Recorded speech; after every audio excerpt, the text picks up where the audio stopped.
हरे कृष्णा सगळ्यांना. भगवद्गीता अध्ययनाचा आजचा आपला 6वा दिवस, 6वा अध्याय. अध्याय सुरू करण्यापूर्वी रोजप्रमाणे प्रणाम मंत्र म्हणूया आणि अध्यायाला सुरुवात करूया. ओम नमो भगवते वासुदेवाय. ओम नमो भगवते वासुदेवाय. ओम नमो भगवते वासुदेवाय. गुरुर्ब्रह्मा गुरुर्विष्णू गुरुर्देवो महेश्वर. गुरु साक्षात परब्रह्म तस्मै श्री गुरवे नमः. ओम अज्ञानतिमिरान्धस्य ज्ञानाञ्जनशलाकया चक्षुरुन्मिलितं येन तस्मै श्री गुरवे नमः. नमः ओम विष्णुपादाय कृष्णपृष्ठाय भूतले श्रीमते भक्ति वेदांत स्वामी इति नामिने. नमस्ते सरस्वती देवे गौरवाणी प्रचारिणे निर्विशेष शून्यवादी पाश्चात्य देश तारिणे. जय श्री कृष्ण चैतन्य प्रभो नित्यानंद श्री अद्वैत गदाधर श्रीवासादि गौर भक्त वृंद. हरे कृष्ण कृष्ण कृष्ण हरे हरे हरे राम राम राम हरे हरे. हरे कृष्ण कृष्ण कृष्ण हरे हरे हरे राम राम राम हरे हरे. हरे कृष्ण कृष्ण कृष्ण हरे हरे हरे राम राम राम हरे हरे. हरे कृष्ण कृष्ण कृष्ण हरे हरे हरे राम राम राम हरे हरे. हरे कृष्णा सगळ्यांना. पुन्हा एकदा सगळ्यांचं खूप खूप स्वागत आहे. आजचा आपला 6वा दिवस, 6वा अध्याय. अध्यायाचं नाव आहे ध्यान योग. पण आपण अध्याय सुरू करण्यापूर्वी श्री श्री राधा गोविंद यांना साष्टांग वंदन करूया. आपले गुरु श्री श्रील प्रभुपाद यांनाही आपण साष्टांग वंदन करूया. आणि नामनिष्ठ दास प्रभू ज्यांच्यामुळे आपण ऑनलाईन भगवद्गीता शिकतो आहोत, तर त्यांनाही आपण साष्टांग वंदन करूया. आणि सगळ्यात शेवटी सर्व कृष्ण सेवकांना ज्यांच्यामुळे आपण भगवद्गीतेचा हा जो 18 दिवसाचा कोर्स आहे तो उत्तम पद्धतीने, सुरळीत पद्धतीने पार पडतो आहे. तर अशा सर्वांना आपण वंदन करूया आणि पुढे जाऊया. आजचा आपला आहे 6वा अध्याय ध्यान योग. आणि अध्याय सुरू करण्यापूर्वी रोजप्रमाणे माझा प्रश्न आहे, कालच्या अध्यायात आपण काय पाहिलं, काय शिकलो?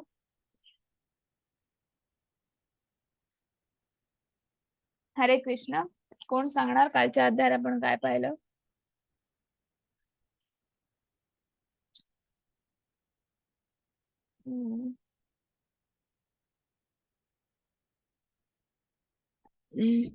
काही आठवतंय? कालच्या अध्यायाचं नाव तरी आठवतंय? हरे कृष्ण. हरे कृष्ण. हरे कृष्ण. अर्जुनाला प्रश्न पडले का कर्मसन्यास योग चांगला का कर्मयोग, यापैकी श्रेयस्कर कोणते आहे दोघांपैकी, हे प्रश्न पडलेत आणि भगवंतांना विचारतायत ते दोघांपैकी कुठलं श्रेयस्कर आहे असं. खूप छान. कालच्या अध्यायाचं नाव काय होतं? संन्यास योग. कर्म संन्यास योग. खूप छान माताजी. अजून कोणाला सांगायचं आहे?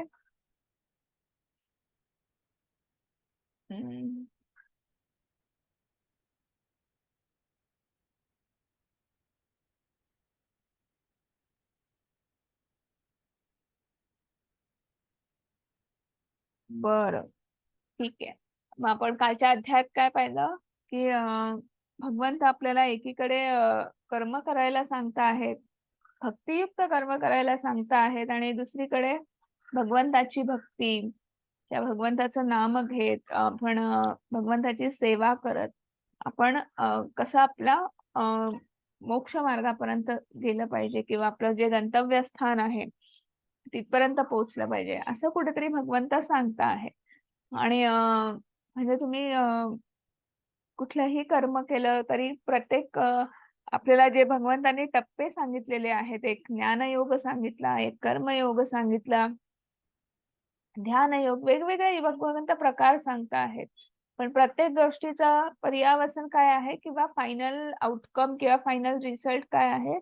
तर आपल्याला भगवंत आपल्याला होणारा आत्मसाक्षात्कार किंवा भगवंतापर्यंत आपण पोहोचवत आहोत. कुठलाही मार्ग जो आहे तो दिव्य आपल्याला ज्या ज्ञानाची प्राप्ती होणार आहे, दिव्य अनुभूती जी आपल्याला प्राप्त होणार आहे, भगवंताचं जे आपल्याला दर्शन होणार आहे. तर म्हणजे तुम्ही कुठल्याही मार्गाने गेलात तरी शेवटी तुम्हाला भगवंत प्राप्ती किंवा मोक्षधामाची प्राप्ती करायची आहे. आणि म्हणून मग कुठेतरी अर्जुनाचा गोंधळ उडाला आहे किंवा मनामध्ये प्रश्न आहे, की मग मग कर्म कशाला करायचं? मग कर्म करायचंच असेल, तर मग श्रेष्ठ काय आहे? कर्म करायचा का संन्यास घ्यायचा? आणि मग भगवंत सांगत आहेत, की भक्तियुक्त कर्म तुम्ही जेव्हा करतात, कर्मयोगो विशिष्यते. तर ते जास्त श्रेयस्कर आहे, जास्त श्रेष्ठ आहे.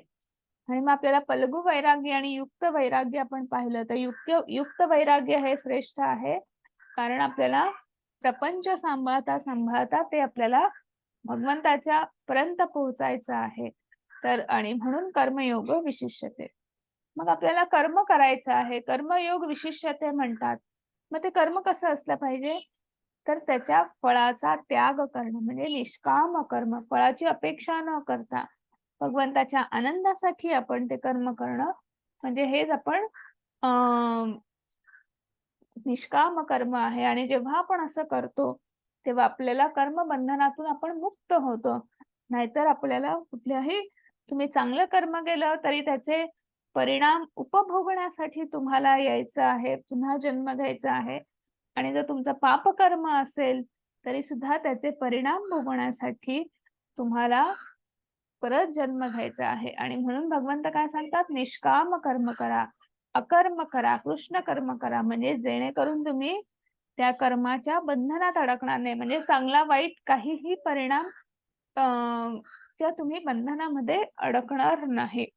आणि मग सगळ्यात शेवटी भगवान आपल्याला काय सांगितलेलं आहे, की हे कसं शक्य आहे, की निष्काम कर्म करणं, भगवंताला अर्पण करणं.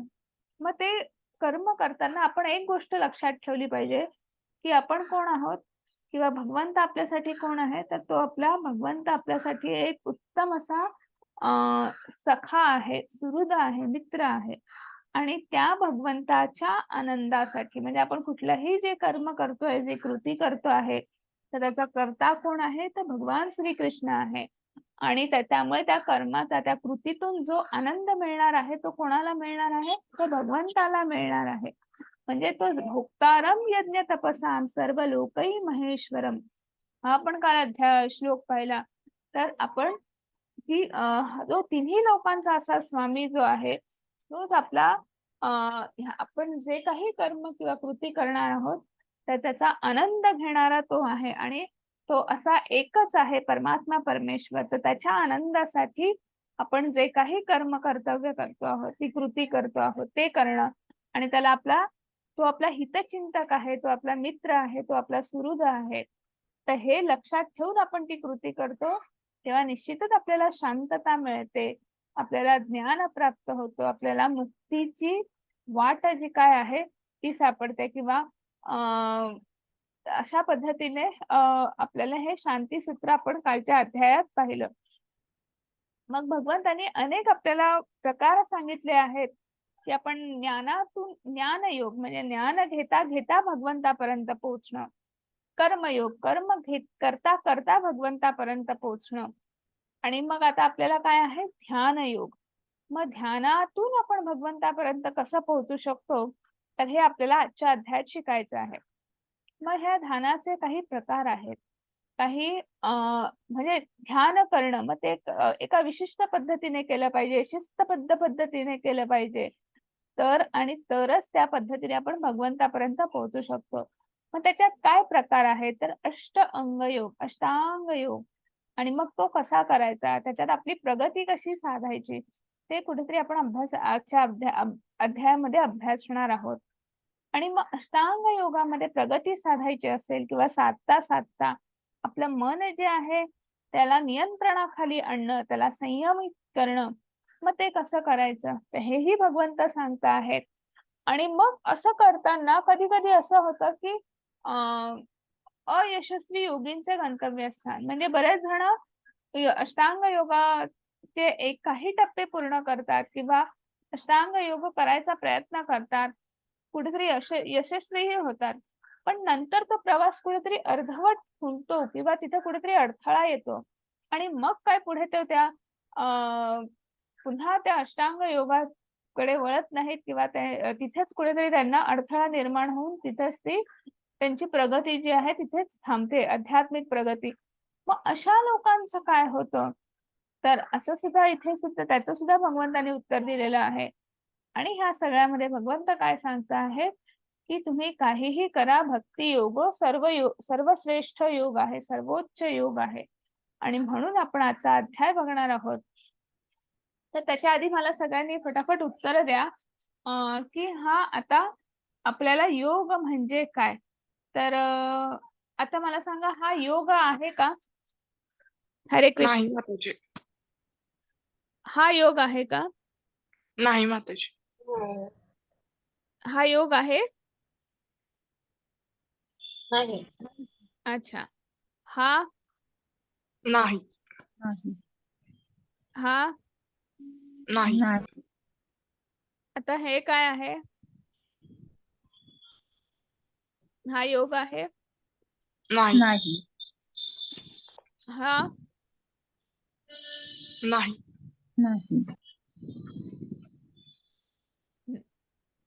मग आता आपण हे जे पाहिलं की आपण आता ह्या काही स्लाइड्स पाहिल्या आणि मला माताजींनी सांगितलं की अगदी बरोबर उत्तर सांगितलं की हे योगाचे प्रकार नाहीत किंवा हा योग नाही.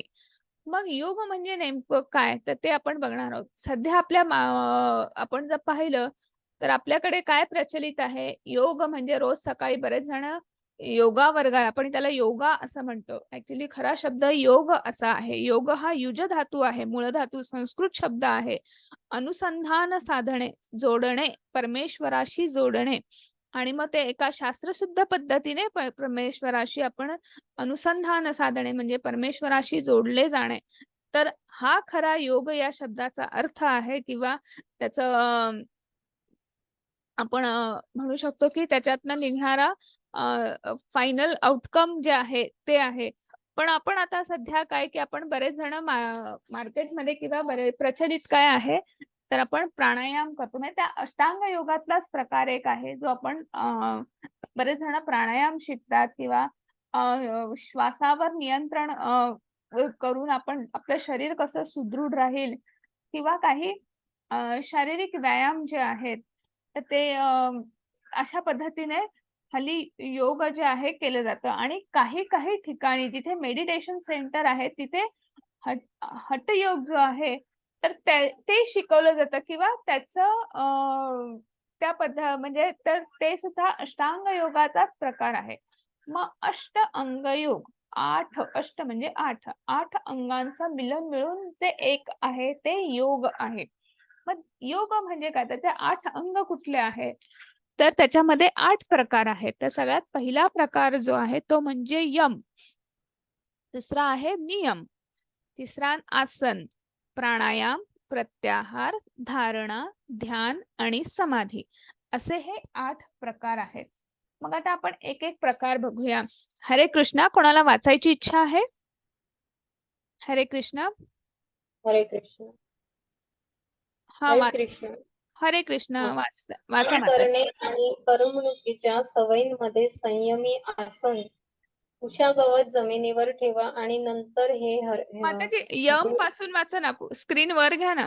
हे दिसतंय तुम्हाला यम? हो आहे. हा हा हा. सॉरी. यम, त्याने निर्जन ठिकाणी एकटे राहावे आणि नियम काळजीपूर्वक आपल्या मनावर नियंत्रण ठेवावे. नियम, त्यांचे खाणे, झोपणे, काम करणे आणि करमणुकीच्या सवयींमध्ये संयमी.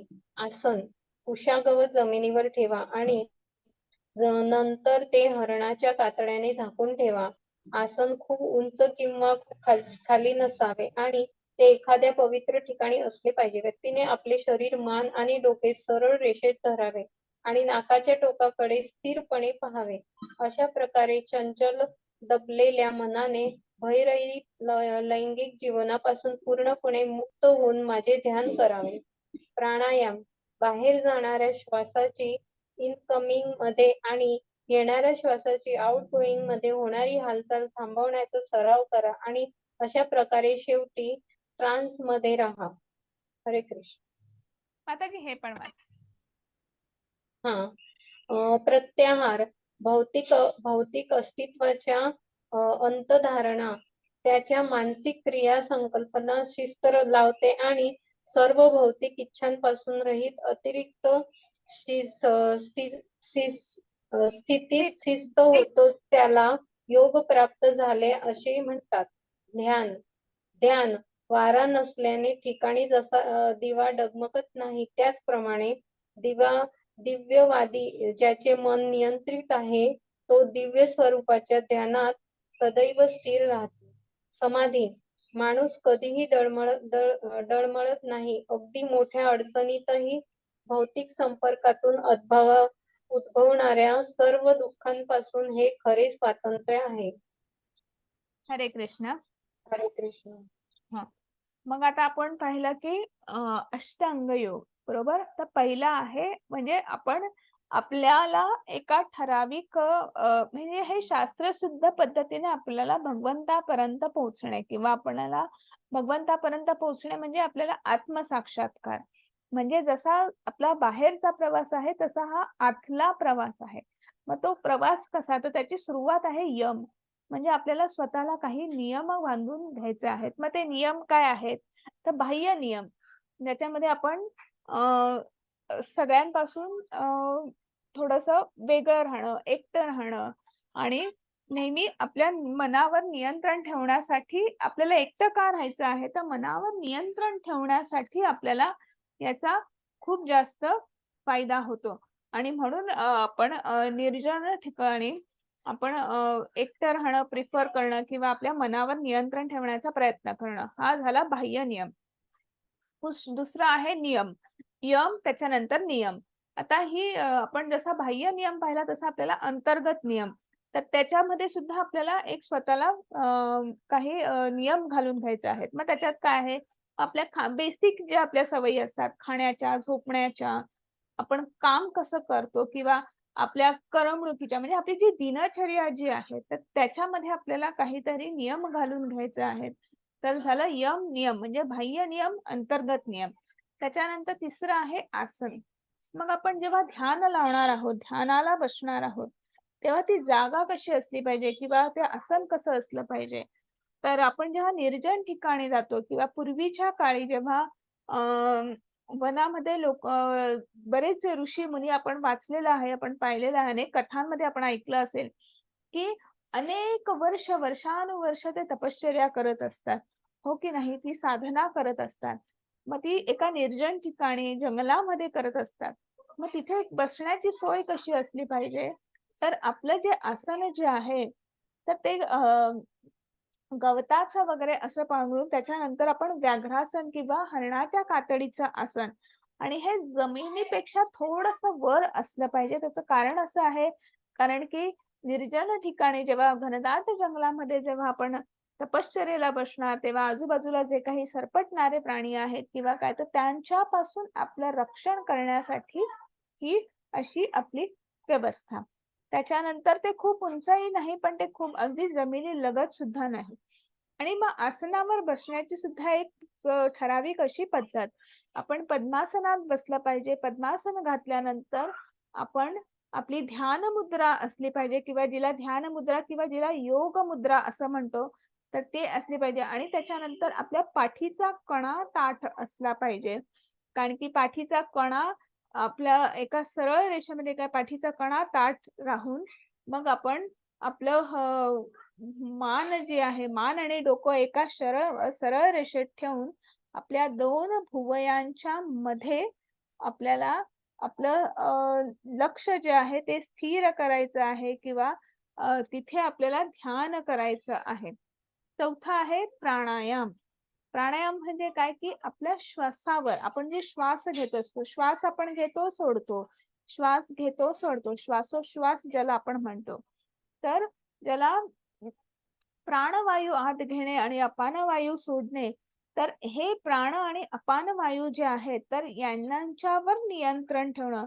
मग तो श्वास घेतल्यावर तो रोखणं, तो सोडणं, दीर्घ श्वास म्हणजे आपण ज्याला कुंभक, रेचक, पूर्वक आपल्याला हे शब्द आपल्याला ऐकून माहिती आहे. तर प्राणायामाचे हे प्रकार जे आहेत तर आपल्याला त्या गोष्टी त्याला एक शास्त्रशुद्ध पद्धतीने आपल्याला श्वास घेणं आणि त्याच्यावर नियंत्रण आणून आपण हळूहळू मनावर नियंत्रण आणू शकतो.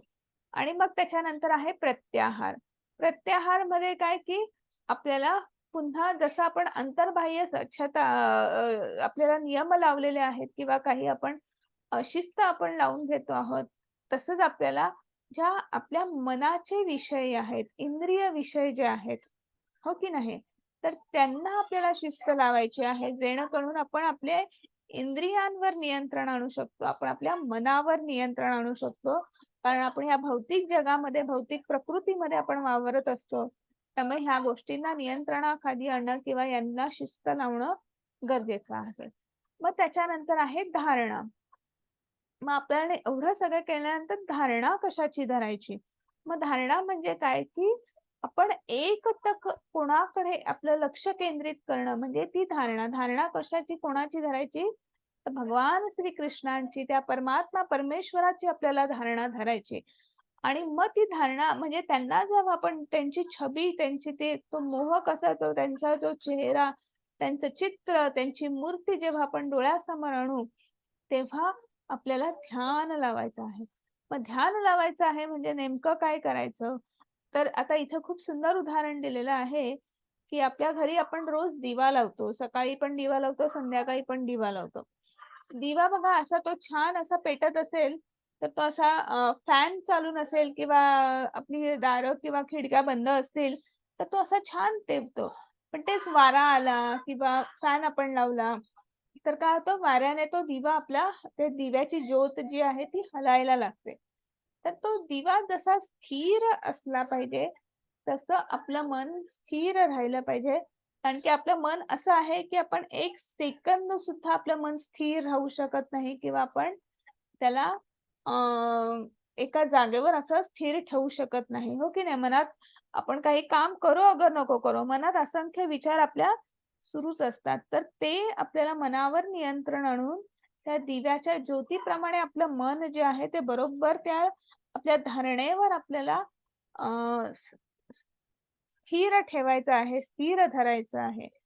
आणि जेव्हा आपण असं अनेक दिवस महिने, आठवडे, महिने, वर्ष जेव्हा आपण करू तेव्हा हळूहळू आपण समाधी अवस्था जी आहे ही सगळ्यात परमोच्च अशी शेवटची अवस्था आहे ह्या ध्यान योगातली किंवा अष्टांग योगातली, की जिथे आपल्याला भौतिक इच्छा आकांक्षा आपल्याला ज्या आहेत किंवा भौतिक प्रलोभन म्हणा, आसक्ती म्हणा, त्याच्यापासून आपण बाहेर आलेलो असतो किंवा आपला आत्मा आणि परमात्मा ह्यामध्ये कुठेतरी द्वैताची भावना नसून अद्वैताची भावना आलेली असते. आपल्याला आपल्या मन अतिशय स्थिर असतं, कुठेही जराही इकडे तिकडे डळमळत नाही.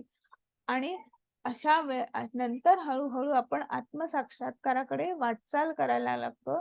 तर ही आहे समाधी अवस्था. आणि हे असे अष्टांग योगाचे 8 नियम आहेत.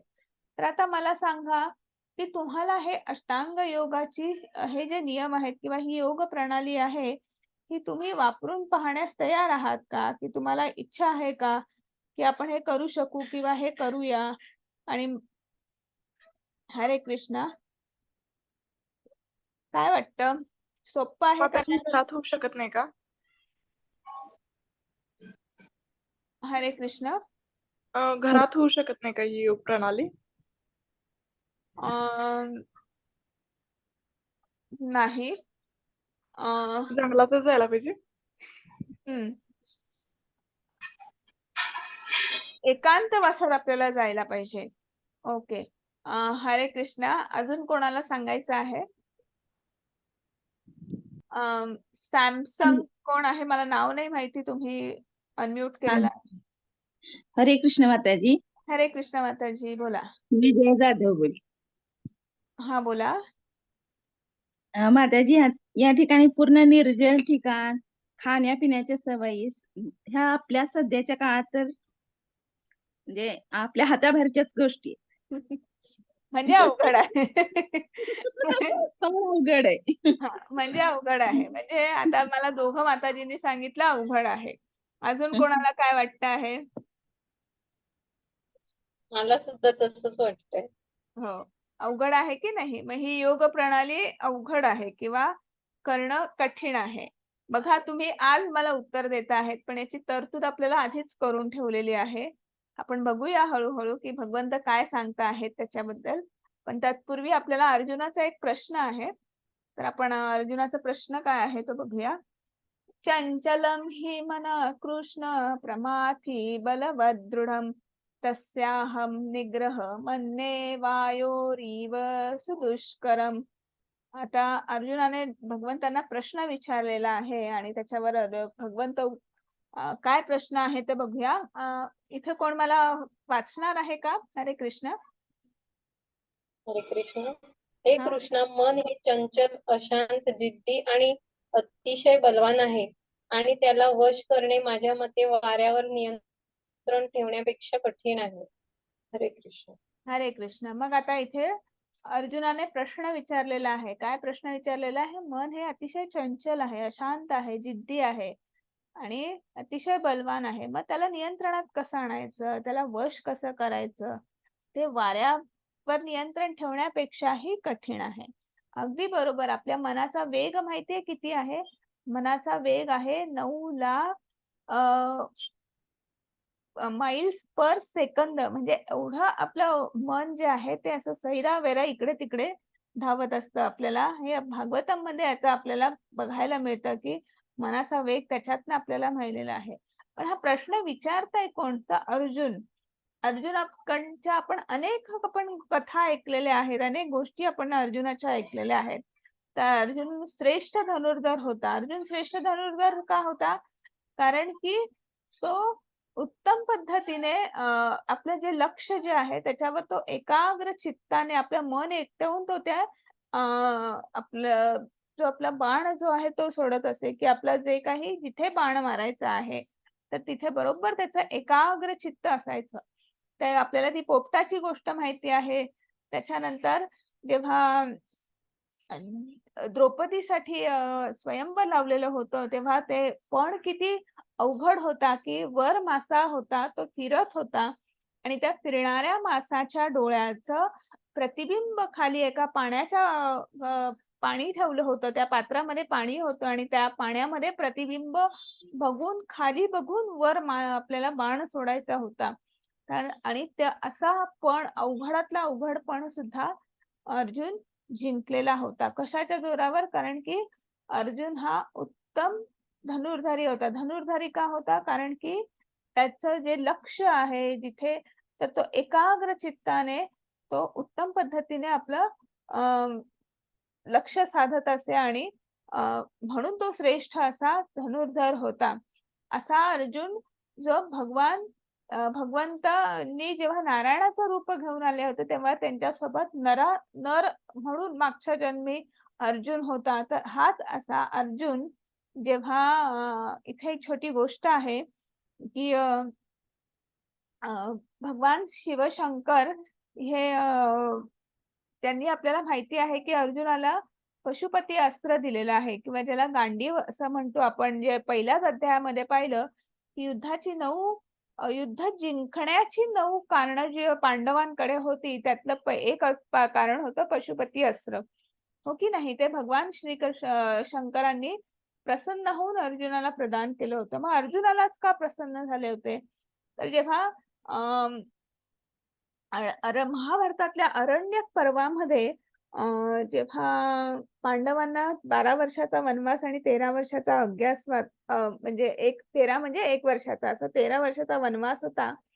तेव्हा त्याच कालावधीमध्ये एकदा वनातनं असंच जात असताना अर्जुनाला म्हणजे शिकारीला गेला होता आणि त्याने बाण सोडला आणि त्या शिकारीला म्हणजे ते ज्याला बाण सोडला तर ते जे काही तो डुक्कर जो होता तर त्याला बरोबर बाण बसला आणि त्या अर्जुनाचा बाण बसल्याबरोबर तिथे अजून एक बाण आला आणि तिथे पण म्हणजे एकाच वेळी दोन्ही बाण त्याला लागले आणि तो डुक्कर जो आहे तो तिथे धाराशायी पडला आणि मग तिथे अर्जुनाला आणि तो म्हणतो हा दुसरा बाण कोणाचा? तर असं शोधत असताना समोरून एक भिल्ल आला आणि तो म्हणे की ही शिकार माझी आहे कारण की मी बाण मारला आहे. अर्जुन म्हणाला ही शिकार माझी आहे कारण मी बाण मारला आहे. दोघही बाण एकाच वेळी लागले होते.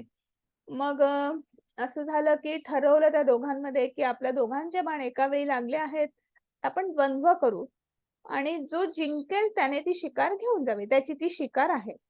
तर दोघांनी ते मान्य केलं आणि मग दोघंही द्वंद्व युद्ध करायला लागले. पण दोघंही तोडीस तोड काही केल्या थांबेना आणि मग शेवटी अर्जुन जे आहेत ते त्याला शरण गेले आणि म्हणे तुम्ही तुमच्या मूल रूपात या. अर्जुनाला माहिती होतं की हे कोणी सामान्य असं व्यक्तिमत्व नाही आहे. भिल्ल ह्या त्यांनी रूप धारण केलेलं आहे.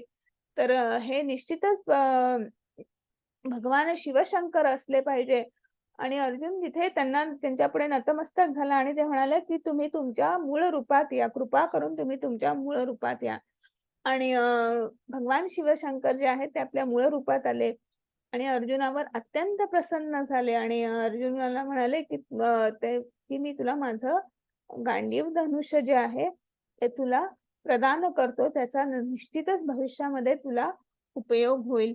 आणि असा हा अर्जुन आज काय प्रश्न विचारतो आहे की किती गोंधळून गेलेला आहे. मनाचा गोंधळ कसा असतो. मनामध्ये आपण जेव्हा आसक्तीच्या आपण किंवा या भौतिक प्रलोभनांच्या जेव्हा आपण त्याच्यामध्ये अडकतो तेव्हा त्या भ्रमामध्ये त्या गोंधळामध्ये आपल्यातलं जे बलस्थान आहे आपल्यातलं जे सामर्थ्य आहे ते सुद्धा आपण विसरून जातो आणि असाच या अर्जुनाला विसर पडला आणि ते भगवंताला प्रश्न विचारतायत की मन हे वाऱ्यासारखं चंचल आहे, कठीण आहे, तर त्याला मी कसं नियंत्रणाखाली आणू, त्याला मी कसं वश करू? त्याच्यावर भगवंत उत्तर देत आहेत. हरे कृष्ण माताजी. वाचताय? हरे कृष्ण. धन्य भगवान म्हणाले, हे कुंतीच्या पराक्रमी पुत्रा, चंचल मनाला आवर घालणे निश्चय कठीण आहे, परंतु निरंतर अभ्यासाने आणि अलिप्ततेने जे शक्य आहे. ज्याचे मन बेलगाम येथे आहे त्याच्यासाठी आत्मसाक्षात्कार हे अवघड काम आहे. पण ज्याच्या मनावर ताबा आहे आणि जो योग्य मार्गाने प्रयत्न करतो त्याला यशाची खात्री आहे. हरे कृष्ण.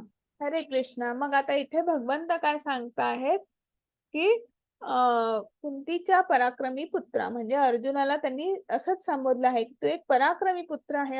अर्जुनाला आठवण करून देत आहेत आणि म्हणत आहेत की निश्चित मन हे चंचल आहे आणि त्याला आवर घालणं खरंच कठीण आहे. त्यात कुठलीही शंका नाही.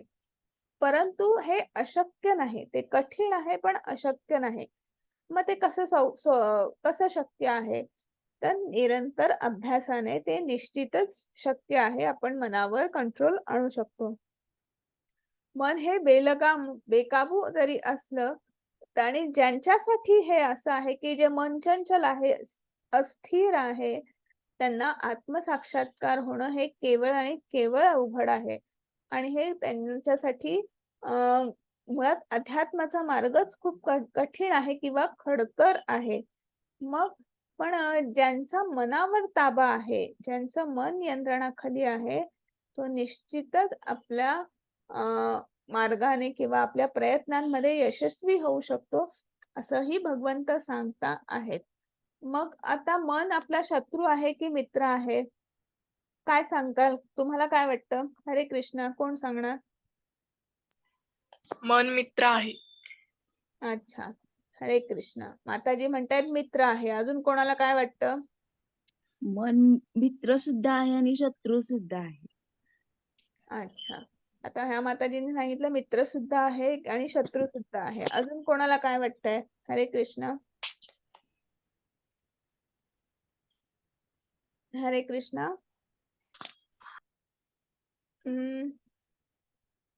अजून कोणाला काही काय वाटतं? मन आपलं कसं असेल? शत्रू आहे का मित्र आहे का दोन्ही आहेत? बर, हा, दोन्ही आहेत. अच्छा, दोन्ही आहेत. बर, मग आता दोन माताजींनी आपल्याला उत्तर दिलं की आपलं मन हे शत्रू पण आहे, मित्र पण आहे. तर अगदी बरोबर, मन आपलं हे शत्रू पण आहे आणि मित्र पण आहे. मग ते कसं? तर आपण जेव्हा आपल्या मनावर नियंत्रण ठेवतो आहोत किंवा आपल्या मनावर आपलं नियंत्रण आहे, मन आपल्या कंट्रोल मध्ये आहे, बुद्धीच्या कंट्रोल मध्ये आहे, तर निश्चितच मन आपला सगळ्यात मोठा मित्र आहे.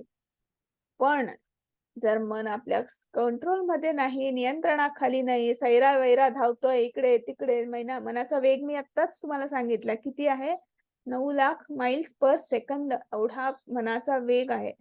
असंख्य गतीने तो असा इकडे तिकडे सैरावैरा धावत असतो. मग असं ज्यांचं मन अस्थिर आहे त्यांच्यासाठी मनासारखा मोठा शत्रू नाही, दुसरा कुठला शत्रू नाही, बाह्य कुठला शत्रू नाही, आपलंच मन हा आपला खूप मोठा शत्रू होऊन जातो. आणि मग त्याच्यासाठी मग भगवंत सांगतात पुन्हा की ज्याने मनावर विजय मिळवला आहे त्याच्यासाठी मन हा उत्तम मित्र आहे.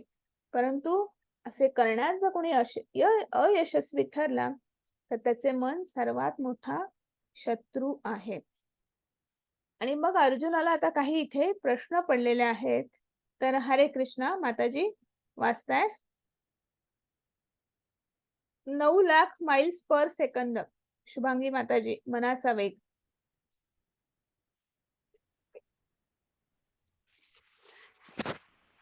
हरे कृष्ण. हरे कृष्णा, वाचा माताजी. अर्जुन म्हणाला, हे कृष्ण, जो आरंभी आत्मसाक्षात्काराचा मार्गाच्या श्रद्धेने स्वीकार करतो, परंतु नंतर सांसारिक आसक्तीमुळे मार्ग भ्रष्ट होतो आणि ह्यामुळे योग सिद्धी प्राप्त करू शकत नाही, अशा अयशस्वी योग्याला कोणती गती प्राप्त होते? खालचं पण वाचू का? हो हो हो, तिन्ही वाचा माताजी. हा. योग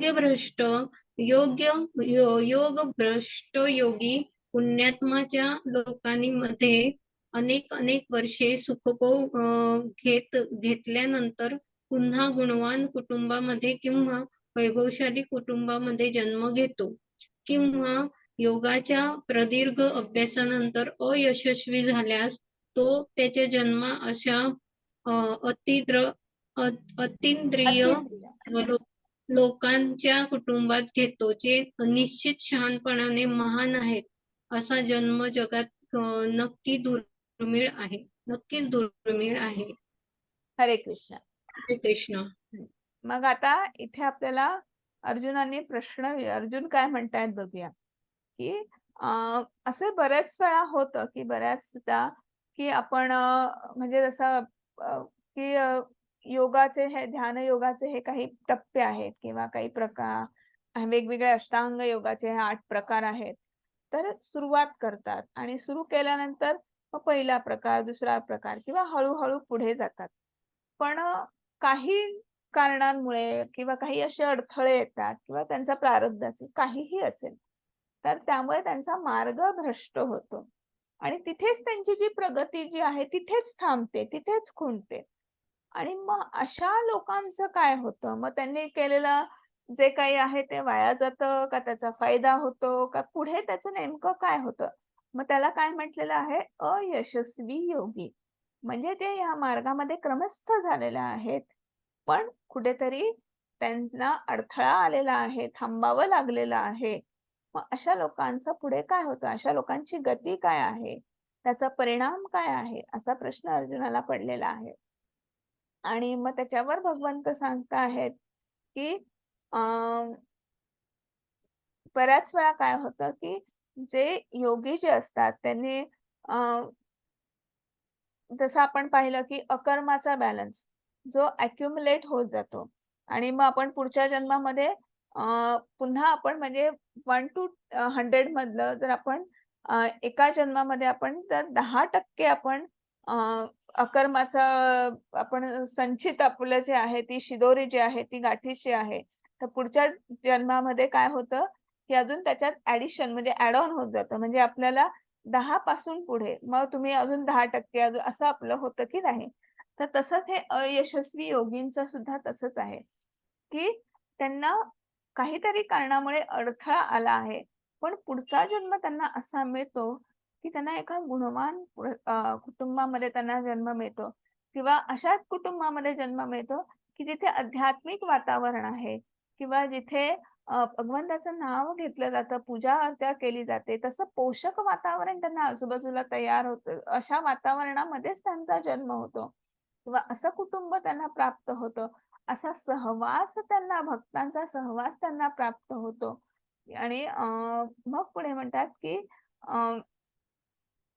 असे जे योगी जे असतात की जे हळूहळू जसं मी सांगितलं की अकर्माचा आपला जो टप्पा जो आहे असा जो बॅलन्स आहे जर हळूहळू असा वाढत गेला की तुम्हाला एक पहिल्या जन्मामध्ये कुठेतरी तुमची जो अडथळा जो निर्माण झाला त्याच्यानंतर पुढचा जन्म तुम्हाला अजून एका चांगल्या कुटुंबामध्ये तुम्हाला मिळाला किंवा अशाच पोषक कुटुंबामध्ये मिळाला आणि मग तुम्ही तुमची भगवंताबद्दलची असलेली सेवा, भगवंतावर असलेलं प्रेम, नाम आपण असंच चालू ठेवलं तर अजून आपला अकर्माचा आपली जी शिदोरी आहे किंवा जो बॅलन्स जो आहे तो वाढत जातो आहे आणि मग असा आपण वाढवला, अजून वाढवला आपल्याला जे पोषक कुटुंब मिळालेलं आहे, असा सहवास मिळालेला आहे, त्याचा जर आपण अजून जास्तीत जास्त फायदा करून घेतला आणि भगवंताची सेवा केली, भगवंताचं नाम घेतलं, तर हळूहळू तो बॅलन्स वाढत जातो आणि क्रमशः अशातनच एखादा महात्मा तयार होतो. म्हणजे तो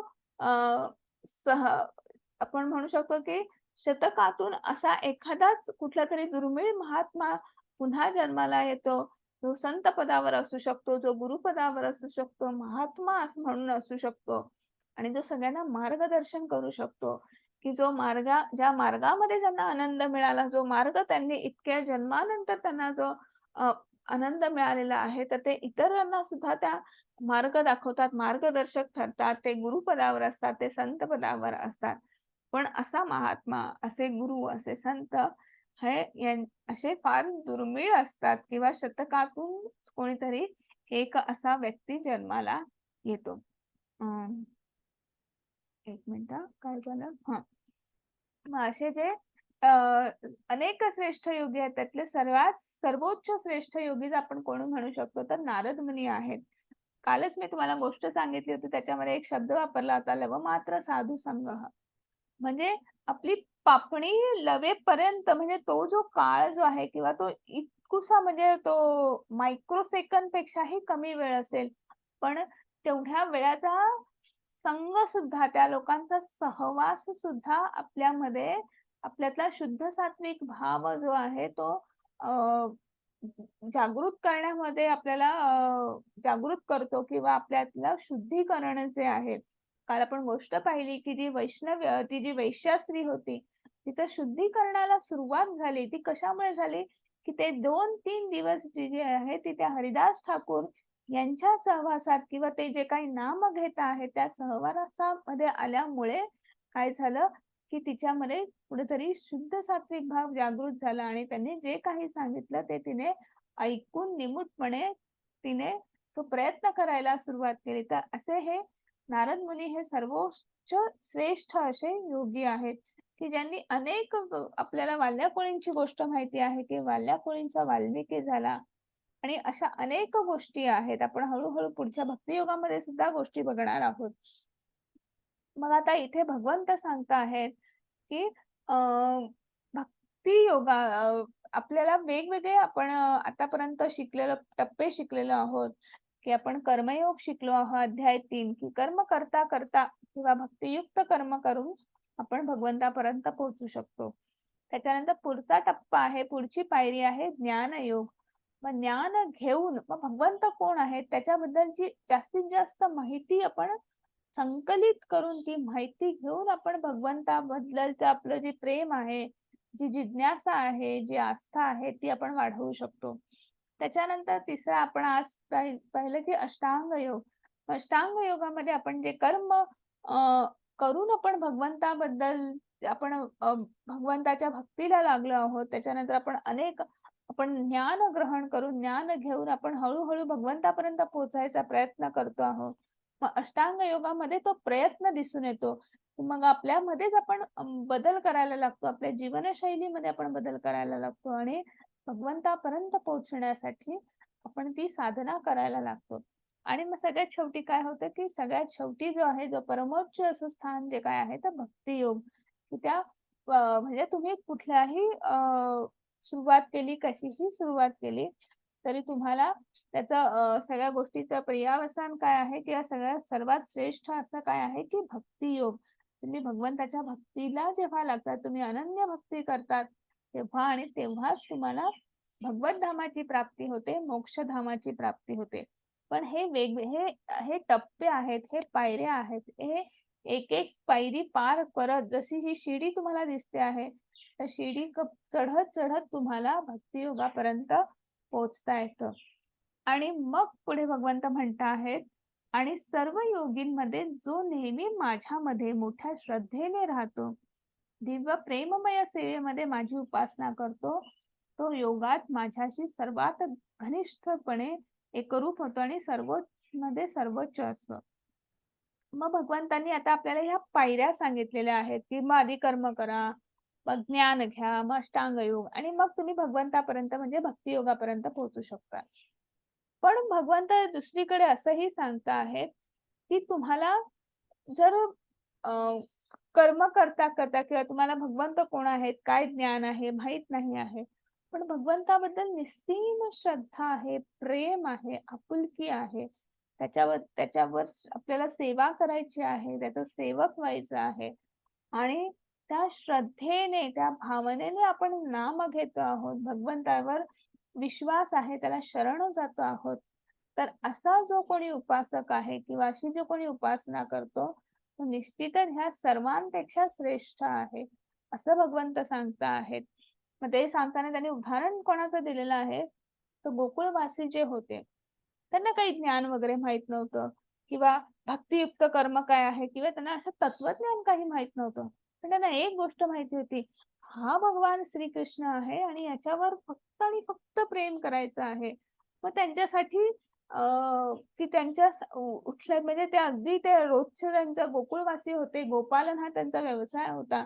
मग दुधाने दूध दही म्हणजे ह्या सगळ्यांनी त्यांचं असं घर भरलेलं होतं आणि त्यामुळे त्या गोष्टी करताना सुद्धा आणि हे भगवंताला आवडतं म्हणून त्याच्यासाठी ते सगळं करणं म्हणजे छोट्या छोट्या त्यांच्या रोजच्या व्यवहारातल्या ज्या गोष्टी आहेत ते करणं तर ते कोणासाठी तर त्या भगवंताला आवडतं, त्या कृष्णाला आवडतं आणि त्याच्यासाठी म्हणून ते करत होते. आणि ह्या अशा ज्या तिथे त्याच्या मागची भावना काय होती की भगवंताबद्दल असलेलं निस्सीम प्रेम. मग त्या नुसतेच माणसं त्या गोकुळवासीच नाही तर त्यातल्या गायी सुद्धा, ते पशु पक्षी सुद्धा, इवन ती झाडं सुद्धा भगवंतावर निस्सीम प्रेम करत होती. आणि असे जे आहेत ते सर्वोच्च किंवा ते भक्ती योग असा जो कोणी असतो तो सर्वोच्च असतो असं म्हणतात. मग मग आता मला सांगा की एक मिनिट काय झालं. मग योग द्वारे जर आपल्याला आध्यात्मिक किंवा भक्ती योगाद्वारे जर आपल्याला आध्यात्मिक सराव करायचा असेल तर आपल्याला आता वेगवेगळ्या युगांमधल्या वेगवेगळ्या पद्धती आहेत, त्या आधी आपण जाणून घेतल्या पाहिजे. मगाशीच मला म्हणजे 2 माताजींनी उत्तर दिलं की फार कठीण आहे, अष्टांग योग आपल्याला फार कठीण आहे आणि म्हणून याचे हे कठीण आहे हे भगवंताला आधीच माहिती होतं आणि म्हणून भागवतम मधला हा श्लोक आहे त्याच्यात भगवंतांनी सांगितलेला आहे की कृते यज्ञ यातो विष्णू त्रेतया यजतो मखै द्वापारे परिचर्यायाम कलौ तत् हरिकीर्तनात. तर त्याच्यात काय म्हटलं आहे की सत्ययुगामध्ये भगवान विष्णूंचं ध्यान करणं, म्हणजे जे आपण पाहिलं अष्टांग योगामध्ये अनेक वर्ष लोक सत्ययुगामध्ये ध्यान करत होते आणि भगवंतापर्यंत पोहोचण्यासाठी ते साधना करत होते, आत्मसाक्षात्काराची साठी साधना करत होते हजारो वर्ष. मला सांगा कलियुगामध्ये 1000 वर्ष आपण जगतो तरी का? आपलं आयुष्य किती असतं? 60, 70, 80. हल्ली तर आपल्याला ऐकायला येतं की 40 मध्ये सुद्धा 30 40 मध्ये सुद्धा लोकांचा मृत्यू होतो. म्हणजे आपलं आयुष्य आहे मुळात किती आणि आपण किती ध्यान करणार. त्याच्यामध्ये बालपण आहे, त्याच्यानंतर कुमार वय आहे, तारुण्य आहे. ह्या सगळ्यामध्ये कधी आपण त्या भगवंताचं नाव घेणार आणि कधी ध्यानाला बसणार, हो की नाही? तर हा सगळा सत्ययुगामधला घाट आहे किंवा सत्ययुगामध्ये अशा पद्धतीने ते भगवंताचं नाव घेतलं जायचं. त्रेतायुग, त्रेतायुगामध्ये तुम्ही अनेक खर्चिक यज्ञ करू शकत होते, कारण तेव्हा त्यांना ते शक्य होतं, ते करू शकत होते की मोठमोठाली यज्ञ करू शकत होते. तशा त्या यज्ञाला पोषक अशा वस्तू तेव्हा मिळत होत्या, की वेगवेगळ्या समिधा तेव्हा मिळत होत्या. त्याचे जाणकार त्या काळात होते की ही वस्तू, ही समिधा, हे झाड, ह्या झाडातल्या ह्या फांद्या, हे पानं त्या यज्ञामध्ये लागतं, हे त्यांना माहिती होतं. असे जाणकार ते त्रेतायुगात होते. त्याच्यानंतर आहे द्वापार. द्वापार युगामध्ये मोठमोठी भगवंताची मंदिरं बांधली गेली, कारण की तेव्हा राजांकडे राजांमध्ये त्यांच्या राज्यामध्ये भरपूर असं धन होतं की धनधान्याने ते असे भरपूर असं त्या राज्यामध्ये कोश होता तो, आणि त्यामुळे ते मोठमोठी मंदिरं बांधू शकत होते आणि भगवंताच्या अशा पद्धतीने पूजा पाठ करू शकत होते. पण मग कलियुगामध्ये काय आहे की कलियुगामध्ये हे काहीही शक्य नाही, यातलं काही एकही गोष्ट शक्य नाही.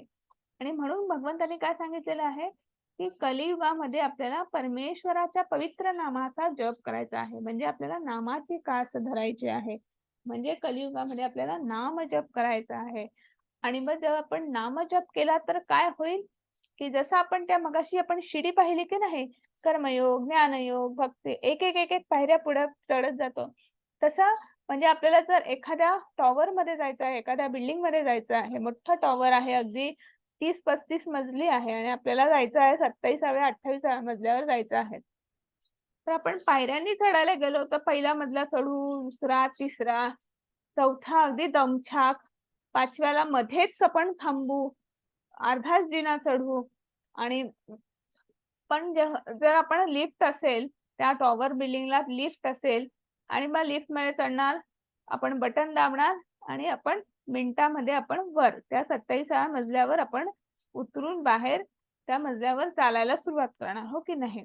मग हे नामजप जे आहे हे असंच करतं की तुम्हाला डायरेक्ट भक्ती मार्गापर्यंत पोहोचवण्याचं काम कलियुगामध्ये कोण करू शकतं? तर नामजप करू शकतं. नामरूपी यज्ञ, 16 मंत्र जो आपल्याला सांगितलेला आहे, हरे कृष्ण कृष्ण कृष्ण हरे हरे, हरे राम राम राम हरे हरे, असा नामजप आपण करू शकतो. आणि याचा आपल्याला तुम्हाला श्रीमद भागवतम मधला हा 11व्या स्कंदातला 5व्या अध्यायामधला 32वा श्लोक आहे. त्याच्यामध्ये असं म्हटलेलं आहे, कृष्ण वर्णेत विशा कृष्णम सांगो पांग शास्त्र पाशदम यज्ञै संकीर्तन प्राये रेजंती ही सुमेधसह. म्हणजे कलियुगामध्ये बुद्धिमान व्यक्ती सतत कृष्णाचं नामस्मरण करणाऱ्या भगवंताच्या अवताराची उपासना करण्यासाठी सामूहिक नामजप करतात. जरी त्यांचा रंग काळा नसला तरी ते स्वतः कृष्ण आहेत. त्यांच्या सोबत त्यांचे सहकारी, नौकर, शस्त्रे आणि गोपनीय साथीदार असेही आहेत. मग मंत्र, मग हा मंत्र म्हणजे काय? ह्या शब्दाचा अर्थ काय? तर मन, आपल्या मनाला, आणि त्र म्हणजे काय तर पोहोचवणे. मनाला कोणापर्यंत पोहोचवणे? तर भगवंतापर्यंत पोहोचवण्याचं काम कोण जर करत असेल तर मंत्र करत असतो. आणि मग तो जप आपल्याला सांगितलेला आहे, हरे कृष्ण कृष्ण कृष्ण हरे हरे, हरे राम राम राम हरे हरे.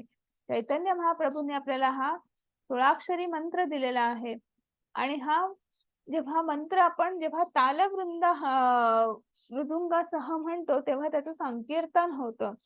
आणि मग आता अनेक शास्त्रामध्ये संदर्भ आपल्याला मिळतात की आपण जर नामस्मरण करून भगवंताचं आपण पर्यंत कसं पोहोचू शकतो. मग आता हा अजून एक नारायण संहिता मधला हा आहे की कलियुग धर्मे नाम प्रचार ताठी लागी पिता वर्ण चैतन्य अवतार. आणि मग त्याच्यामध्ये आपल्याला सांगितलंय की कलियुगात लोकांनी फक्त भगवंताच्या पवित्र नामाचा जप केला पाहिजे.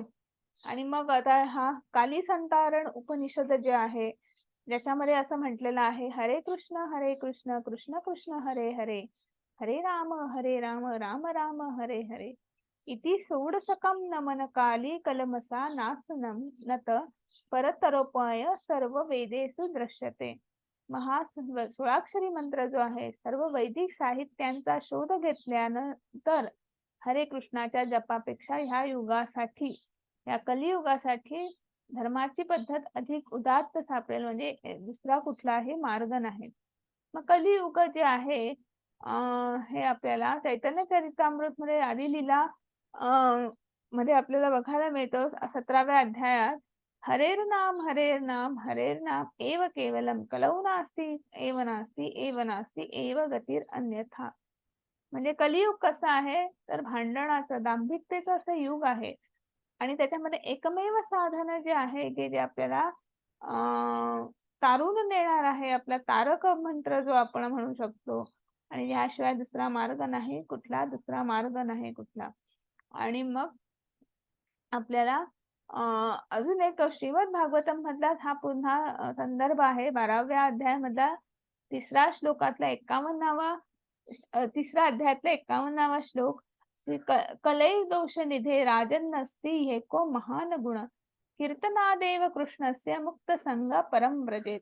माझा प्रिय राजा कलियुग जरी दोषांनी भरलेले, जरी दांभिकतेचे फसवे युग असलं तरी या युगात एक चांगला गुण आहे. तो असा आहे की हरे कृष्ण महामंत्राचा जप केल्याने मनुष्य भौतिक बंधनातून मुक्त होऊ शकतो आणि अतींद्रिय राज्यात उन्नत होऊ शकतो. म्हणजे 16 मंत्र हा जो आपल्याला मिळालेला आहे तर आपण त्याचा जप केला तर निश्चितच आपला उद्धार होऊ शकतो. आणि मग भगवद्गीतेमध्ये सुद्धा भगवंत म्हणत आहे, जे विभूती दर्शन आहे 10व्या अध्यायामधला की भगवंत म्हणतात यज्ञानाम जप यज्ञोस्मी, म्हणजे यज्ञांमधला मी पवित्र नामजप आहे. म्हणजे जिथे नामजप होतो आहे तिथे भगवंताचा वास निश्चित आहे. आणि मग चैतन्य चरितामृत मधला अजून एक संदर्भ आपण बघूया. नाम अकारी बहुधा निज सर्व शक्ती तत्रार्पिता, नियमित स्मरण न कला एतादर्शी तव कृपा भगवान मामापि दुर्दैवम इदम ज्ञानम इहना. हे परमपुरुष भगवंत, तुझ्या पवित्र नामातच जीवाचे सर्व सौभाग्य आहे आणि म्हणून तुझे अनेक नाव आहेत, जसे की कृष्ण आणि गोविंदा. तू त्या नामांमध्ये आपले सर्व सामर्थ्य गुंतवलेले आहेत आणि ते लक्षात ठेवण्यासाठी कोणतेही कठोर आणि जलद नियम नाहीत.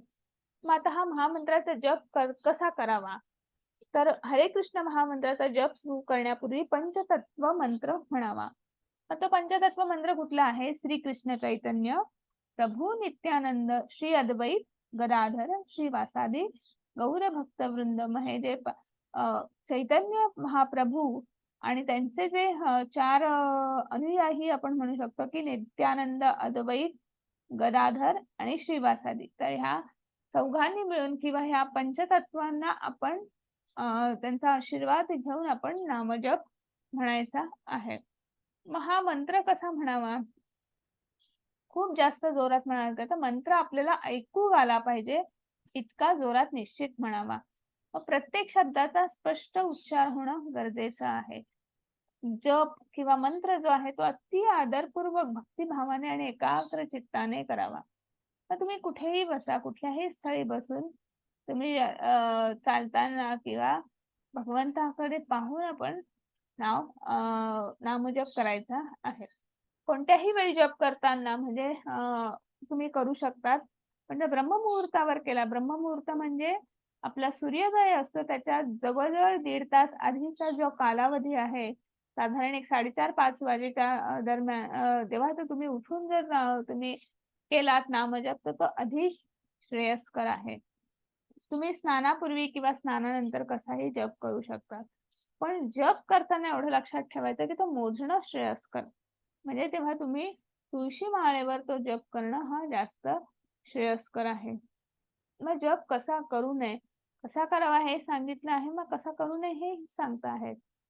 की 16 अक्षरं आहेत. म्हणता पहिल्यांदा म्हटलं 16, दुसऱ्यांदा 16, तिसऱ्यांदा मध्येच 2 अक्षरं भूक लागली म्हणून खाऊन टाकले असं नाही.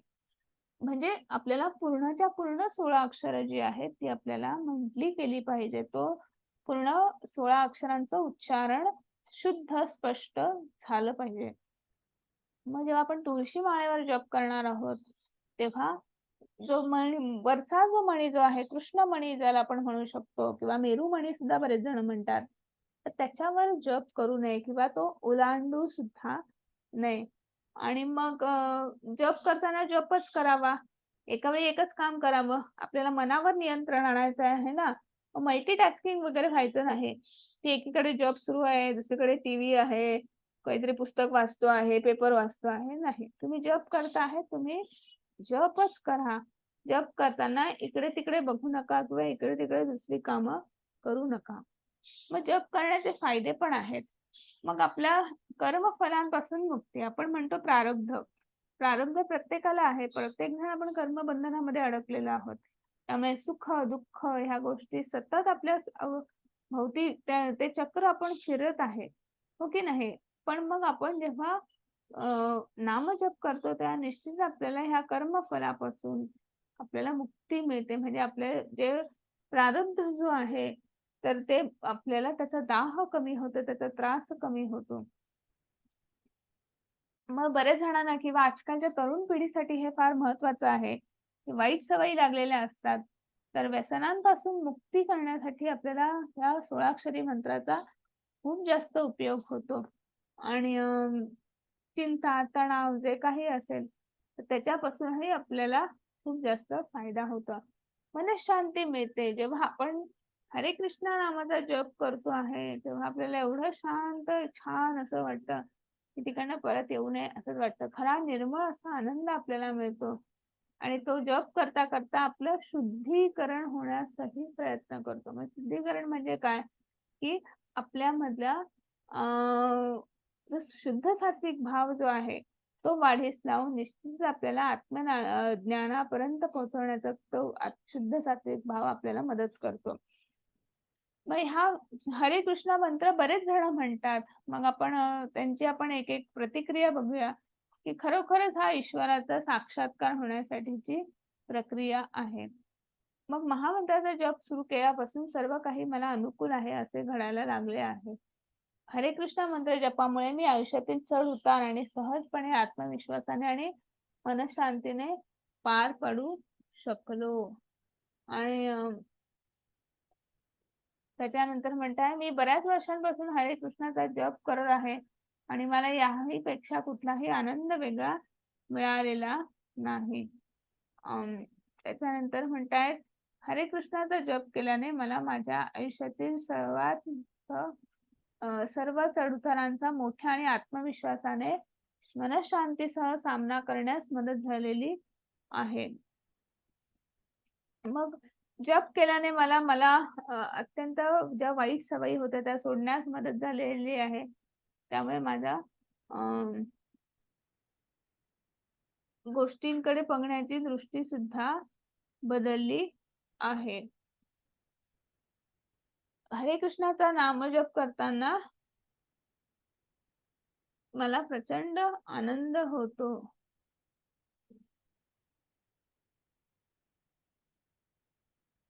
एक मिनिट. हरे कृष्णाचा नामजप सुरू केल्याने मला प्रचंड आनंद होतो. आणि मग त्याच्यानंतर पुढे काय झालं? हरे कृष्ण भक्तांसोबत सहवास सुरू केल्याने आणि महामंत्राचा जप केल्याने जगाकडे पाहण्याचा, जीवनाकडे बघण्याचा दृष्टिकोन अधिक उजळ झालेला आहे. अजून मी सकारात्मकतेने जगाकडे बघतो. महामंत्रामुळे तणाव, नैराश्य, अज्ञानाची पद्धत, लक्षणीयरित्या कमी होते आणि मैत्रीचा भाव म्हणा किंवा चांगुलपणाची आपल्याला पद्धत जी आहे ती लक्षणीयरित्या वाढते. काय झालं? जेव्हा मी चिंताग्रस्त असतो तेव्हा मला निश्चित जप करणे खूप शांत वाटते. मी छोट्या छोट्या गोष्टींमध्ये जराही डळमळत नाही. हरे कृष्णाचा जप केल्याने आणि कृष्ण भावनेवरील अधिकृत पुस्तके वाचल्याने मला खूप शांती मिळालेली आहे. आणि मग काय सगळ्यात शेवटी काय सांगता आहे की तुम्ही सुद्धा हरे कृष्ण कृष्ण कृष्ण हरे हरे हरे राम राम राम हरे हरे याचा जप करू शकता आणि तुम्ही आनंदी राहू शकतात. म्हणजे सगळ्यांनीच आनंदी राहू शकतो आपण. आणि मग आपण आजच्या अध्यायात काय शिकलो की अष्टांग योगात प्रगती करणं, अष्टांग योगाच्या अभ्यासाचे वेगवेगळे टप्पे आज आपण पाहिले. आणि मग मनाला कसं नियंत्रित ठेवायचं अर्जुनाचा प्रश्न होता. मग त्याला अर्जुनाला मन कसं नियंत्रित ठेवायचं असा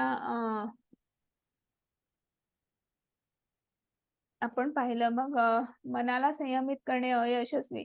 मग तुम्ही वेगवेगळ्या पद्धतीने तुम्ही भगवंताची भक्ती करता आहात आणि मग कुठेतरी तो प्रवास जो आहे तो थांबतो किंवा अडथळा निर्माण होतो. अशा अयशस्वी योगींचं काय होतं ते सुद्धा आज आपण पाहिलं. आणि सगळ्यात शेवटी आपण काय पाहिलं की भक्ती योग सर्वोच्च योग आहे.